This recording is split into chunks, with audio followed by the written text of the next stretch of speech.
नमस्कार दोस्तों।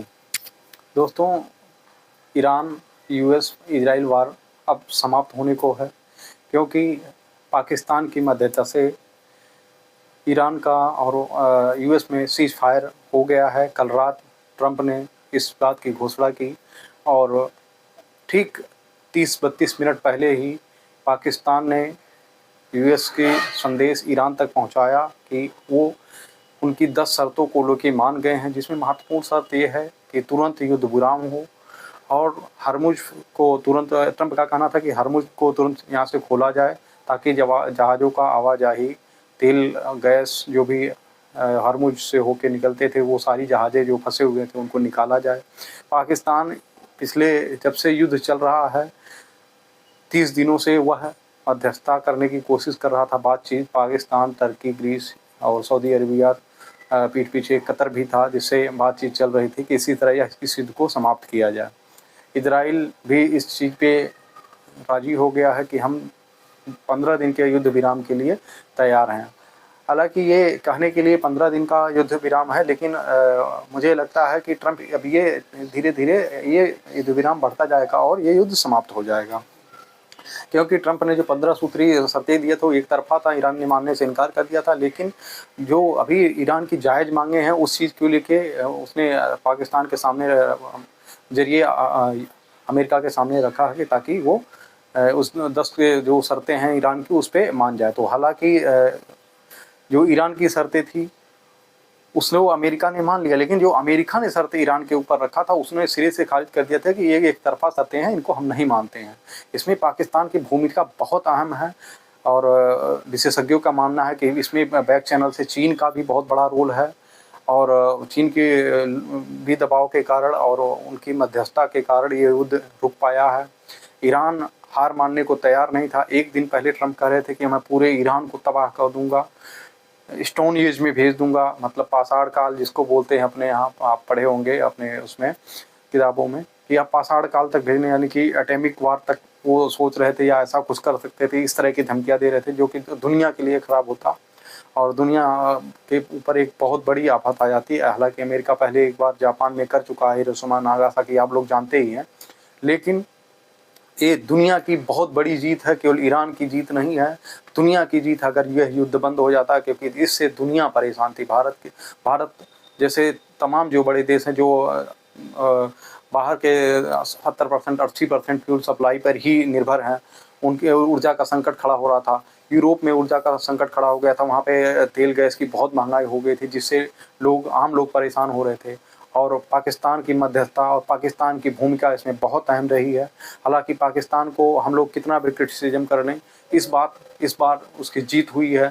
अभी पिछले दिनों आप जानते हैं कि ऑपरेशन सिंदूर के बाद हमारे डेलीगेशन गए थे कई देश में उसको आतंकवादी घोषित करने के लिए, लेकिन हमारा कितना असर उस पर हुआ हम नहीं जानते। हालांकि वो हमारे देश में टेररिस्ट स्पॉन्सर करता ही है, वो अलग बात है। लेकिन आज के टाइम में पाकिस्तान की महत्वता दुनिया भर में बढ़ गई है। भारत उसके आमने सामने कहीं नहीं खड़ा है कि जो आज उसकी पावर और पहुंच है, जो उसने कर दिखाया, कहीं ना कहीं भारत कर सकता था। लेकिन भारत के प्रधानमंत्री 2 दिन पहले इजराइल जाके इस चीज़ को, इस जो अवसर था इसको वो पहले ही गंवा चुके थे।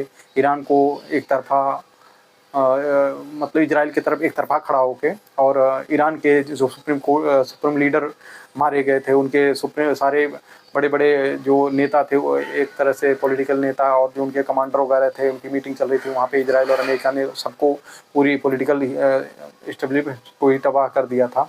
तब भी भारत के प्रधानमंत्री या भारत की तरफ से तुरंत कोई निंदा नहीं आई थी। दूसरी चीज़, वहाँ पे एक गर्ल्स कॉलेज पे मतलब लगभग 150 से ज़्यादा बच्चियों को मार दिया, वहाँ भी तत्काल कोई निंदा नहीं आया भारत की तरफ से कि मतलब ऐसा कुछ करना चाहिए कि उसकी निंदा करें कि आप बच्चों पे और महिलाओं को कम से कम ना मारे। जो युवार केवल होती है कि जो सैनिक लड़ते हैं, देश एक दूसरे के इंफ्रास्ट्रक्चर पे हमला करते हैं, जिससे जान उस भी पहले बता के हम इस पे करने वाले हैं। ईरान ने जब भी हमला किया है, पहले अगर उसको रात में हमला करना था तो दिन में बता देता था, दिन में हमला करता था तो रात में बता देता था कि हम इस इंफ्रास्ट्रक्चर पे, इस जगह पे हमला करने वाले हैं, ताकि वहाँ से सिविलियन लोग निकल जाते तो सिविलियन कैजुअलिटी नहीं होती थी, जो कि ईरान तरफ से, मतलब इजराइल और अमेरिका की तरफ से ऐसा नहीं किया जा रहा था। उन्होंने 170 के आसपास बच्चियों को मार दिया था। ये एक जेनोसाइड था, युद्ध अपराध था, जो कि अमेरिका और इजराइल मिलकर कर चुके थे। भारत ने इसमें कोई स्टैंड नहीं लिया। अपने यहाँ के समुद्र में, क्योंकि देखिए हमारे यहाँ पे नौसेना अभ्यास करने आई थी, ईरानी की नौसेना, वहाँ पे 2 जहाज आई थी, जिसमें एक जहाज को अमेरिका ने हमारे ही समुद्र में मार के गिरा दिया।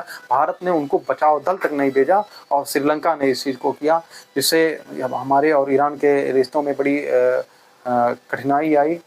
हालांकि अब बातचीत बैक चैनल से चल रही है और विदेश मंत्री और भी तमाम जो हमारे डिप्लोमेट हों वो ईरान से बात कर रहे हैं, ताकि हमारा तेल और गैस की सप्लाई चालू रहे। और हमारे जो कई सारे टैंकर आए भी हैं, लेकिन कहीं न कहीं इसमें बहुत बड़ी भूमिका पाकिस्तान की है। उन्होंने दुनिया को एक शांति का संदेश दिया है।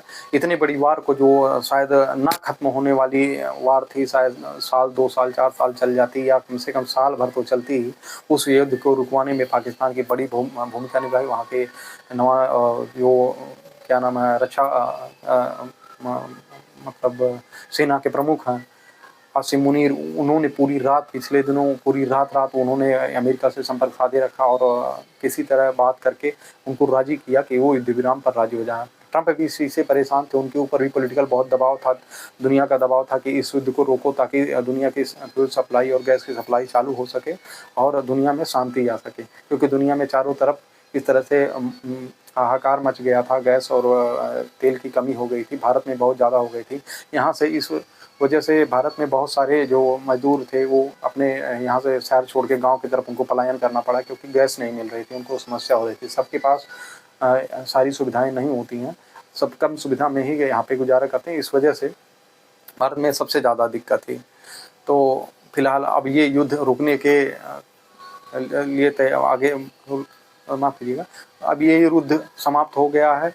एक इसकी घोषणा हो गई कि 15 दिन का सीज फायर हो गया है और आगे अब धीरे-धीरे इस पे बात होगी कि क्या-क्या शर्तें मानी जाएंगी, क्या नहीं मानी जाएंगी। पाकिस्तान 10 अप्रैल को यहाँ पे इस्लामाबाद टॉक करने जा रहा है, जहाँ पे इस्लामाबाद में बात होगी और दोनों देश आपस में बातचीत करके इस मसले को हल करेंगे और शायद अब ये युद्ध यहीं से समाप्त हो जाए।